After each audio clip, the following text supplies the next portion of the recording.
का? हो सर दिसतोय. हो सर. दिसते ना? हो. Okay, so come to the point. After the discussion of first type in the types of agriculture, now today we have to start the second type, that is commercial agriculture.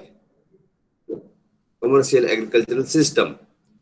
पहिला जो प्रकार आहे आणि त्याचे उपप्रकार, पहिला जो आहे की आपण त्या ठिकाणी पाहिलं निर्वाही शेती, आणि निर्वाही शेतीचे जे उपप्रकार आहे त्यामध्ये पहिला प्रकार स्थलांतरित शेती, दुसरा कोरडवाहू शेती आणि तिसरा सखोल उदरनिर्वाह शेती.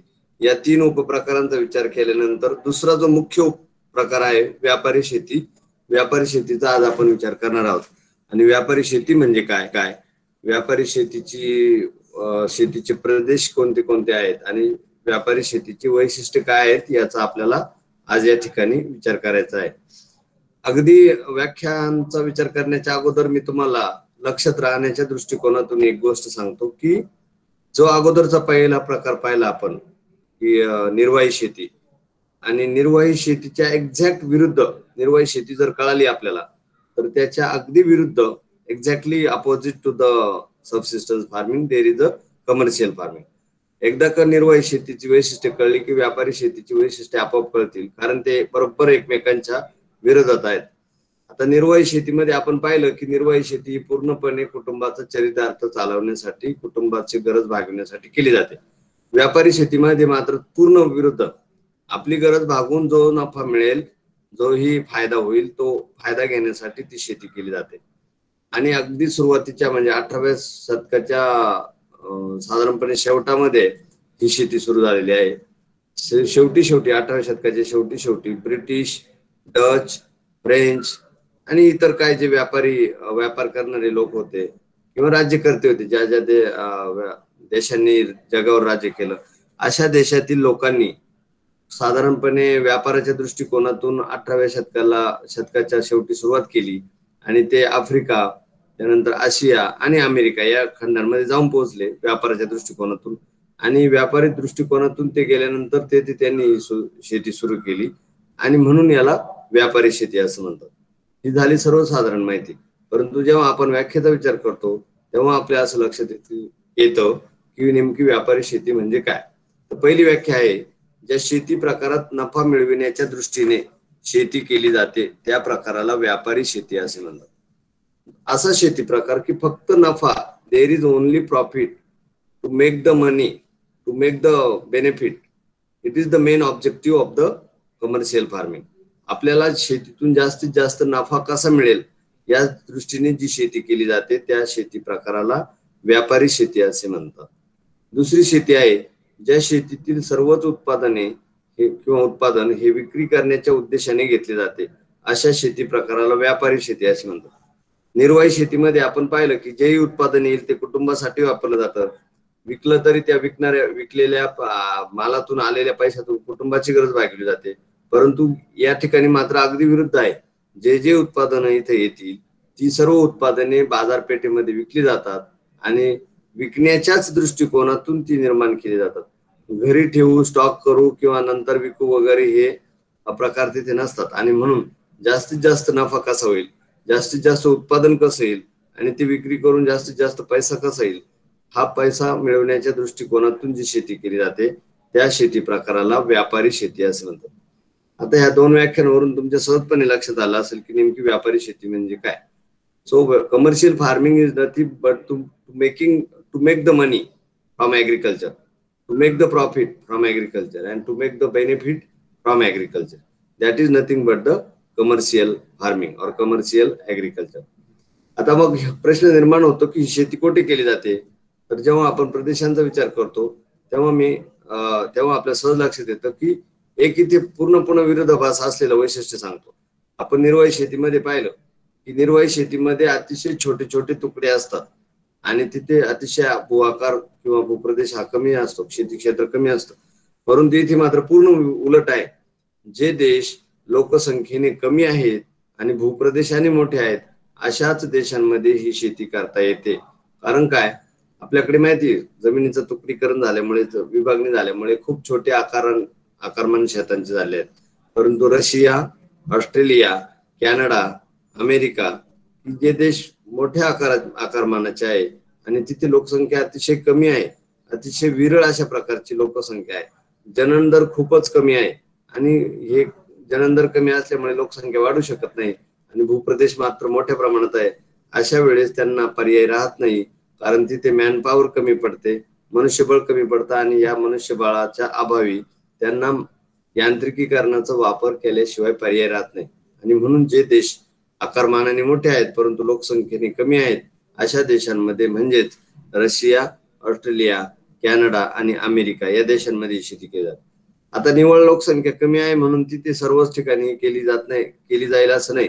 जसं की पोर्तुगालची लोकसंख्या कमी आहे किंवा इतर काही देशांची, युरोपियन देशांची लोकसंख्या कमी आहे, परंतु युरोपियन देशांमध्ये जरी कमी लोकसंख्या असली तरी आकारमान जास्त नाही, म्हणजे आकारमान लहान आहे. म्हणजे केवळ लोकसंख्या हा घटक नाही तर लोकसंख्या कमी असण्याबरोबरच आकारमान जास्त असणं गरजेचं आहे. आणि म्हणून बहुतांश त्याच देशांमध्ये जिथे जिथे लोकसंख्या कमी आणि आकारमान जास्त आहे त्या ठिकाणी ही शेती केली जाते. आणि म्हणून रशिया, ऑस्ट्रेलिया, कॅनडा, अमेरिका या ठिकाणीच ही शेती केली जाते. आता जेव्हा आपण त्याच्या वैशिष्ट्यांचा विचार करतो तेव्हा त्या वैशिष्ट्यांमध्ये आपल्या लक्षात येईल की पहिलं वैशिष्ट्य आहे नफा मिळविणे, to make the money, to make the profit. आता मी व्याख्यानमध्ये सांगितलं की जी शेती नफा मिळवण्याच्या दृष्टिकोनातून केली जाते तिला व्यापारी शेती असे म्हणतात. आता नफा मिळविणे हा उद्देश का आहे, त्याचं कारणच ते आहे की ही पूर्णपणे व्यापारी तत्वावर केली जाते. There is a commercialisation. आता आपल्याकडे देखील तो दृष्टिकोन येण्यास सुरुवात झाली आहे, परंतु आपली मर्यादा अशी आहे की आपल्याला जरी तो दृष्टिकोन आला तरी क्षेत्र कमी असल्यामुळे व्यापारी दृष्टिकोनातून शेती करता येणार नाही. कारण याच्यामध्ये यांत्रिकीकरण आहे, मोठे भांडवल आहे, वेगवेगळ्या प्रकारच्या गुंतवणुकी आहेत आणि ती गुंतवणूक करण्याची क्षमता या शेतकऱ्यांमध्ये नसते आणि म्हणून व्यापारी तत्वावर शेती करता येऊ शकत नाही. आता काही शास्त्रज्ञांचं असं म्हणणं आहे की जोपर्यंत शेतीमध्ये कमर्शियल अप्रोच येत नाही तोपर्यंत शेतकऱ्याचा विकास होणार नाही किंवा शेतकऱ्याला नफा मिळणार नाही. आणि तो अगदी बरोबर आहे. त्याचं कारण असं की ज्या वेळेस शेती ही व्यवसाय म्हणून पाहिली जाते, आपण तिच्याकडे व्यवसाय म्हणून पाहत नाही आणि जोपर्यंत तो व्यवसाय म्हणून शेती केली जाणार नाही तोपर्यंत शेती नफ्यात येणार नाही. आणि या शेतीमध्ये मात्र म्हणजे व्यापारी शेतीमध्ये मात्र फक्त नफा मिळविणे एवढाच उद्देश असतो. उत्पन्न काढून ते बाजारपेठेमध्ये विकणे आणि जास्तीत जास्त भाव कसा मिळेल, जास्तीत जास्त पैसा कसा मिळेल, हे या शेतीचं पहिलं वैशिष्ट्य आहे. दुसरं वैशिष्ट्य आहे मोठा आकार आणि सलग शेती क्षेत्र. मी अगोदरच सांगितलं की ज्या देशांचे आकारमान मोठे आहे, आता जगातला सर्वात मोठा देश आकारमानाने रशिया आहे आणि म्हणून रशियामध्ये ही मोठ्या प्रमाणात केली जाते. अगदी युक्रेन सारखा देश जरी असला तरी त्याचे आकारमान मोठ्या प्रमाणात आहे आणि म्हणून जी काही गव्हाची शेती केली जाते ती पूर्णपणे सलग क्षेत्रावर, मोठ्या क्षेत्रावर केली जाते आणि निव्वळ मोठा आकार नाही. समजा इथे आता आपले अगदी निर्वाह शेतीचं जर वैशिष्ट्य बघितलं किंवा गावागावांचे आपल्या शेतीची वैशिष्ट्य बघितले, एकच शेतकरी असतो पण त्याची क्षेत्र 4 ठिकाणी असतात आणि जेव्हा अशा 4 ठिकाणी क्षेत्र असतं त्याचं जाण्यामध्ये, येण्यामध्ये, ट्रान्सपोर्टेशन मध्ये, वाहतुकीवर खर्च होतो. शिवाय एकाच क्षेत्रात पीक नसल्यामुळे वेगवेगळ्या क्षेत्रांवर वेगवेगळ्या खर्चाच्या गोष्टी त्याला कराव्या लागतात वगैरे वगैरे आणि त्यामुळे तो तोट्यामध्ये जातो किंवा त्याला फारसा नफा मिळत नाही. इथे मात्र व्यापारी शेतीमध्ये मात्र आकार तर मोठा आहे परंतु सलग आहे. There is a continuous land आणि that continuous land makes the profit for the farmer. म्हणजे सलग शेती क्षेत्र असेल तर खूप मोठा फायदा होतो. अगदी तुम्हाला अनुभव असेल की जर 4 ठिकाणी क्षेत्र असेल एखाद्या क्षेत्राचं आणि एखाद्या शेतकऱ्याचं आणि जर एखाद्या शेतकऱ्याचं एकाच ठिकाणी क्षेत्र असेल तर खूप फरक पडतो. ज्याचं एकाच ठिकाणी क्षेत्र आहे त्याचा निश्चितपणे वेळ, श्रम आणि पैसा वाचतो, परंतु ज्याचं 4 ठिकाणी क्षेत्र आहे त्याचं मात्र वेळ, पैसा आणि श्रम वाया जातो. अशा प्रकारे आकार मोठा आहे. आता मोठ्या आकाराच्या बाबतीत जर बोलायचं ठरलं तर साधारणपणे 10 हेक्टर पासून तर 100 हेक्टर पर्यंत, 10 हेक्टर ते 100 हेक्टर. 100 हेक्टर म्हणजे 250 एकर इतकं क्षेत्र हे कमीत कमी आहे. हे कमीत कमी मिनिमम 10 हेक्टर पासून पण आहे, जे काही देश छोटे आहेत त्यांना किंवा लोकसंख्या थोड्या फार प्रमाणात वाढलेल्या आहेत तिथे, परंतु कमीत कमी 2.5 सॉरी 100 हेक्टर पर्यंत हे क्षेत्र असतं आणि जास्तीत जास्त 1000 हेक्टर पर्यंत म्हणजे 2500 एकर पर्यंत एवढं हे क्षेत्र असतं. आता अगदी उदाहरण द्यायचं ठरलं तर आपल्या गावाचं क्षेत्र साधारणपणे 3 ते 4 हजार एकर असतं. म्हणजे एका शेतकऱ्याचं सांगतोय मी. आपल्या गावात मात्र सर्व 200-300 काय 500 शेतकरी असले तर त्यांची मिळून जी जमीन असेल ती तिथे मोठ्या देशांमध्ये किंवा व्यापारी देशांमध्ये मात्र ती एकट्या शेतकऱ्याची असते. पूर्ण गावाची जमीन इज इक्वल टू एकट्या शेतकऱ्याची जमीन, असा हा विरोधाभास त्या ठिकाणी आहे.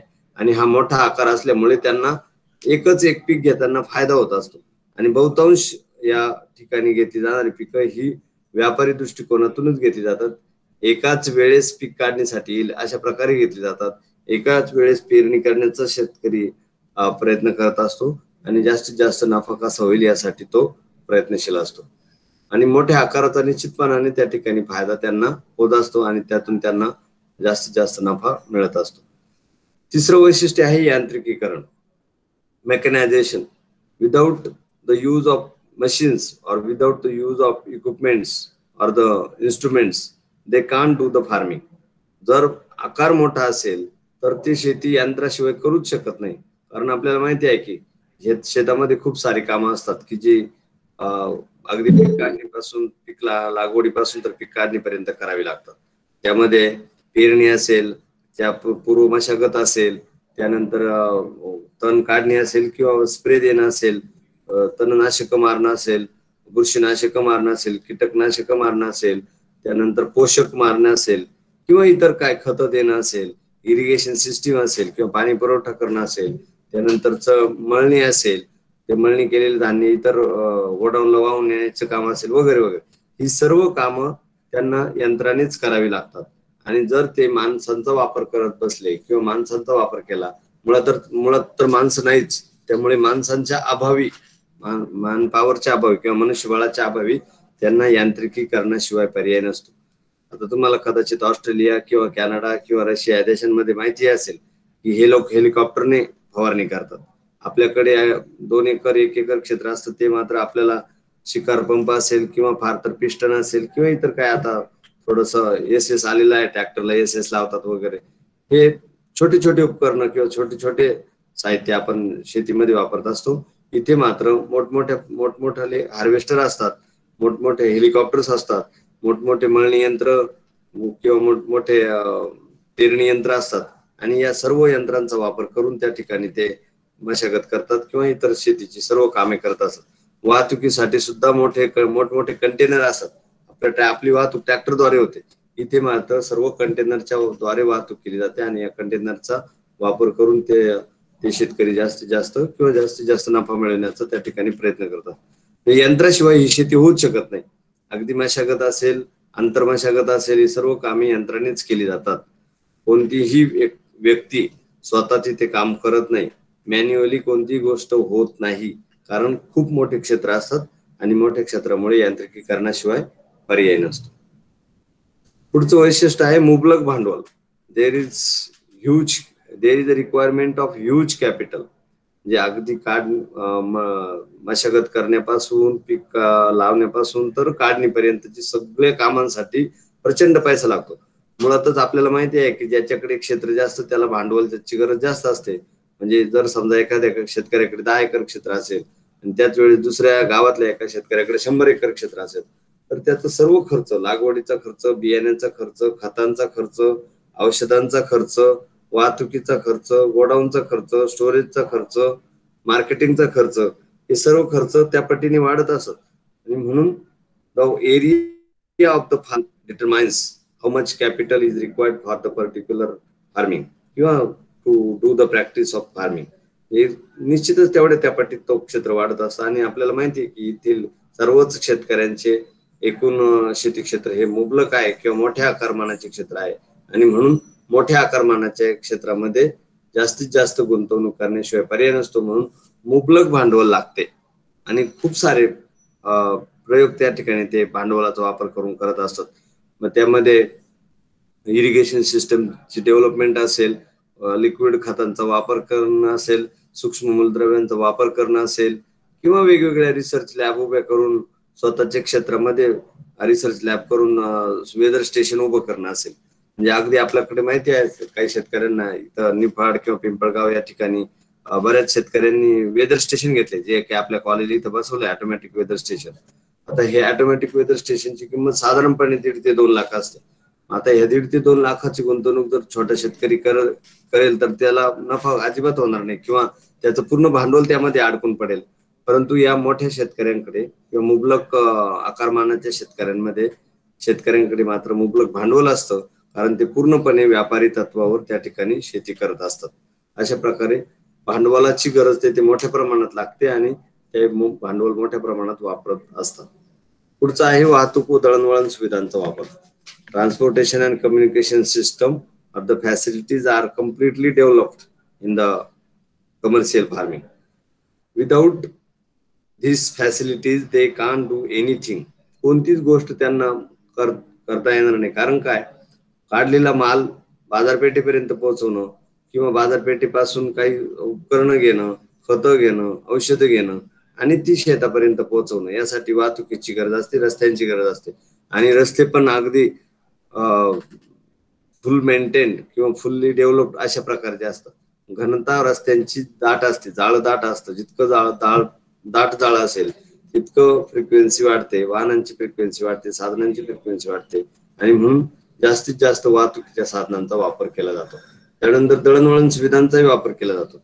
म्हणजे काय, इंटरनेट सुविधा असतील, वेगवेगळ्या माध्यमातून प्रचार आणि प्रसार असेल किंवा वेगवेगळे तंत्रज्ञान आहे दळणवळणाच्या संदर्भातलं, ईमेलिंग असेल किंवा वेगवेगळ्या लोकांशी संपर्क करणं असेल, ग्राहकांशी संपर्क करणं असेल, व्यापाऱ्यांशी संपर्क करणं असेल, या सर्व प्रक्रियांसाठी दळणवळण सुविधांचा देखील मोठ्या प्रमाणात वापर त्या ठिकाणी केला जातो. पुढचं वैशिष्ट्य आहे विपणन कौशल्यांचा वापर. विपणन म्हणजे मार्केटिंग. आता हे देखील अगदी विरोधाभास किंवा विरुद्ध वैशिष्ट्य आहे. निर्वाही शेतीमध्ये विपणनावर अजिबात भर दिला जात नाही, कारण आपल्याला माहितीये की आपलीच गरज भागत नाही. आणि जरी विपणन केलं, मार्केटिंग केलं, तरी जो व्यापारी जो भाव देईल त्या भावाने ती माल उत्पादन विकलं जातं. इथे मात्र तसं नाही. They have skill, they have develop their skill to snatch the market. जे मार्केट, जगाचं जे मार्केट आहे ते घेण्याचा किंवा काबीज करण्याचा त्या ठिकाणी प्रयत्न केला जातो. पुढच्या वर्षी कोणत्या उत्पादनाची तुटवडा भासेल त्यानुसार त्या ठिकाणी उत्पादन घेतलं जातं. आणि मार्केट म्हणजे ग्राहकाची गरज काय, अगदी ऑर्डर ग्राहकाची ऑनलाईन घेणं, पुन्हा त्याला ऑनलाईन डिलिव्हरी देणं वगैरे वगैरे, अशा सगळ्या गोष्टी त्या ठिकाणी केल्या जातात. सगळीच कौशल्य वापरली जातात. त्यामध्ये इंटरनेटचा वापर असेल, सोशल मीडिया सारखे माध्यम आहेत, फेसबुक, इंस्टाग्राम आणि इतर काय जे आहेत त्या सर्वच याचा वापर केला जातो. आणि हे जास्तीत जास्त कौशल्य वापरून जास्तीत जास्त नफा मिळविण्यासाठी ते प्रयत्न करत असतात. आणि म्हणून विपणन कौशल्य जितके जास्त वापरले जातील तितका निश्चितपणे त्यांना फायदा त्या ठिकाणी होत असतो. पुढचं आहे दर हेक्टरी वाढ नाही परंतु गुणवत्ता चांगली. आता आपण तुलना जर केली निर्वाही शेतीची आणि व्यापारी शेतीची हेक्टरी उत्पादनाच्या संदर्भात, तर इथे मात्र दर हेक्टरी उत्पादन जास्त असतं म्हणजे निर्वाही शेतीमध्ये, परंतु तिथे दर हेक्टरी उत्पादन वाढू शकत नाही. आता याचं मुख्य कारण असं काय होतं, त्यांचं क्षेत्र मोठं असतं आणि म्हणून त्यांना इंटेन्सिव्हली सबसिस्टन्स करता येत नाही किंवा इंटेन्सिव्हली फार्मिंग करता येत नाही. म्हणजे काय, एखाद्या क्षेत्रावर पाणी पोहोचू शकेल तर दुसऱ्या क्षेत्रावर पाणी कदाचित पोहोचणारही नाही, आणि पोहोचलं तरी उशीर झालेला असेल वगैरे वगैरे. किंवा एखाद्या क्षेत्रावर स्प्रे दिला तर दुसऱ्या क्षेत्रावर स्प्रे दिला जाऊ शकत नाही, कारण त्या वेळेत, त्या संपूर्ण वेळेत ते काम संपू शकत नाही. आणि शिवाय तुम्हाला माहिती आहे की मॅन पॉवरची तिथे अतिशय मोठ्या प्रमाणात तुटवडा आहे. जितका मॅन पॉवरचा तुटवडा तितकं त्या ठिकाणी त्या शेतीसाठी समस्या असतात. आणि म्हणून इकडे मात्र म्हणजे निर्वाही शेतीमध्ये मात्र दर हेक्टरी उत्पादन चांगले असते, परंतु तिकडे फारसं उत्पादन म्हणजे ओव्हरऑल उत्पादन जास्त निघतं कारण क्षेत्र जास्त आहे म्हणून. परंतु जर फक्त हेक्टरचा विचार केला, प्रति हेक्टरचा विचार केला तर तिथे मात्र उत्पादन कमी असतं. परंतु याच्या उलट गुणवत्ता मात्र त्यांची चांगली असते. त्याची गुणवत्ता चांगली असण्याचं कारण काय आहे की आपल्या निर्वाही शेतीमध्ये मात्र गुणवत्ता चांगली नसते, कारण तो फक्त उत्पादन वाढविण्याच्या दृष्टीने प्रयत्न करतो.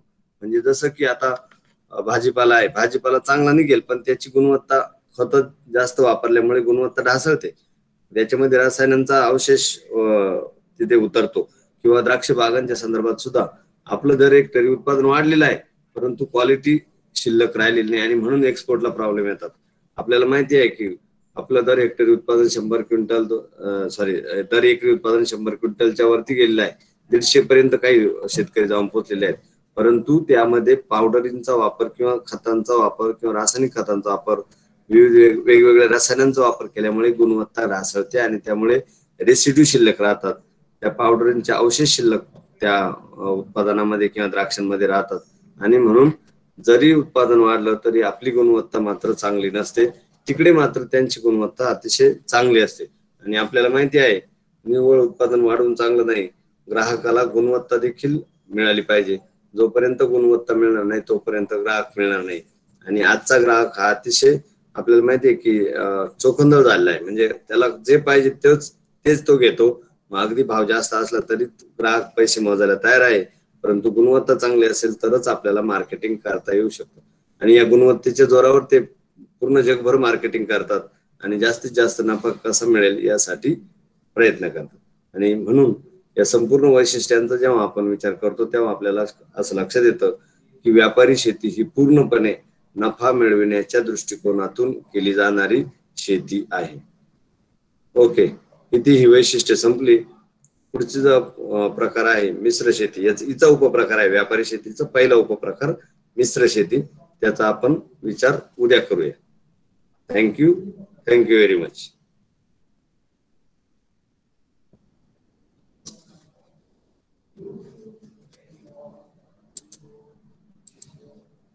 रेकॉर्डिंग बंद करतो.